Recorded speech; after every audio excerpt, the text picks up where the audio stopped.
ভাত খাইতেছি বন্ধুরা, এখন বাজে 4:30।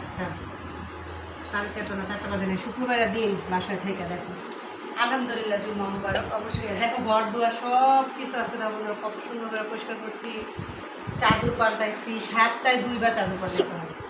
আমার প্রিন্স কিন্তু অনেক ছোটো না, কিন্তু তারপরে সে চাদরটারে ময়লা করে পরে কী করবো। তো এই শুক্রবারের দিন দেখো মা ছেলে খেতে বসছি, মুরগির গোস্ত আছে, মুরগির গোস্ত কালকে রান্না করেছিলাম। ভাত নষ্ট হয়ে গেছে, আবার ভাত বসেছি। ফ্রাইফ্যান থাকা আসলে অনেক সুবিধা। আমার ছেলের বউ আমার আগে কিনতে বলছিল, কিন্তু আমি কিনি নাই। সরি কি রাইস কুকার, তো আমি না কিনি নেই বন্ধু, মানে অলসতা বলতে। এবার আমরা কিনলাম, আসলে অনেক সুবিধা।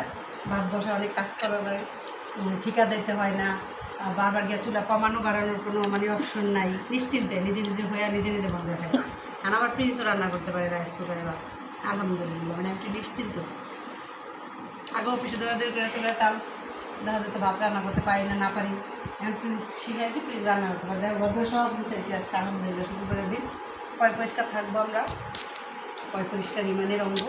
তো এই দেখো আমরা দস্তখানা বিছায় ভাত খেতেছি বন্ধুরা। অবশ্যই এটা নবীর সুন্নত, আমরা করবো আজকে জুম্মার দিন শুক্রবার। অবশ্যই আমরা নবীর উপরে দুরূদ করবো। আল্লাহ যেন আমাদের সবাইকে তৌফিক দান করে বন্ধুরা, পাশে থেকে।